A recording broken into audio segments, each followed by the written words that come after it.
Hello everyone and welcome to the Green Man channel. Hope you're doing good and well. So I'm here for my second review of this Sunday, talking about a huge release in the 2025 metal calendar. This is Spiritbox's second full-length studio album, Tsunami Sea, released via Pale Chord and Rise Records on the 7th of March. The album is 11 tracks and 44 minutes in length, and is the first full-length album to feature Josh Gilbert on the bass, formerly of As I Lay Dying, and he left them in 2022. This album, I think it's a good follow-up, a really solid follow-up to Eternal Blue, and has a bit more of an explosive sound about it overall than that first debut album, while still retaining its smooth and polish, or that Eternal Blue smoothness, that it had about it in its production and its delivery. I think Courtney sounds really phenomenal on this record, and her screams can never be understated enough how good she is, I think, both as a clean vocalist and with her dynamic, aggressive vocal range too. I also love a lot of Mike's work, and his production's really good on here, and his guitar work is, as ever, very adventurous. He's a little bit unpredictable with what he chooses to do, I think, on a lot of the songs for me on this record. One slight criticism I do have of Tsunami Sea is that sometimes I feel like the song structures are a little predictable still for what I know this band are truly capable of. You've got the combined talent. The combined talent within this band, I think, often suggests that they could still yet go one further. And when I round up my review, I'll explain that a little bit more and explain what exactly I mean by that following Tsunami Sea. So going into some of the songs on this album, I thought the album starts off explosively with the chugging progression of Fata Morgana. I'm not quite sure how you say that. It's like a Latin name, I think, there. And you got some great Gojira scrapes on this track as well, just to give it that modern metal flavour, I think. Really aggressive vocal performance. With that, one of those last screams from Courtney is particularly goosebump inducing. I really enjoyed this opening song on this Tsunami Sea album. I also liked the track Perfect Soul, although less to my taste when it comes to Spiritbox. I prefer them when they're a little less commercial, a little less accessible and clean. I like my Spiritbox very rough-edged and dirty, to be honest, than the cleaner stuff we get. But Perfect Soul, still a very able track, very competently done, with that elegant, beautiful style that Spiritbox also bring to the table. Was also, of course, a pre-release single for this album.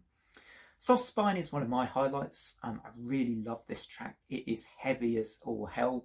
I really like that bridge and the Mike Stringer, I think, kind of genius that comes into that bridge with that sort of mad guitar part that you get, where he's kind of going down the neck of the guitar, I think, and you kind of get a sort of flurry of all these notes. And I just think that's so cleverly done for this particular song, Soft Spine.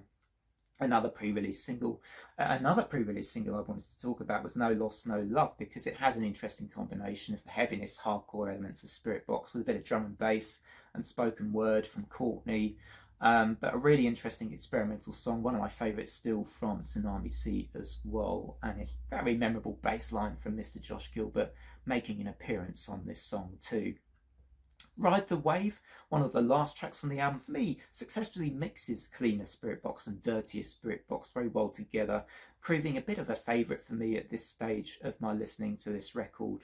And maybe this, along with Soft Spine, currently my favourites from Tsunami Sea.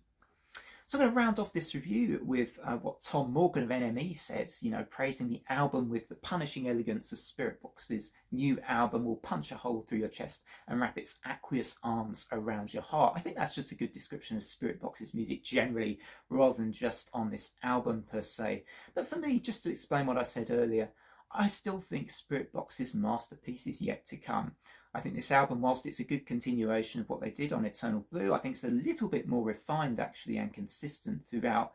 I do enjoy the dynamic elements of it, but I still think their song structures sometimes could be expanded on a little bit more. They could be even more adventurous. For my taste, as somebody who really likes progressive metal, I think modern metal, as a description for Spiritbox, is, I don't know if it really truly covers them. I think they've got a lot of djenty, hardcore, metalcore elements to their sound and their style that I think sometimes, like I say, I still think this band has got more in them than they are currently letting on, even though this album has had very widespread critical acclaim and lots of 5 out of 5 and 10 out of 10 scores.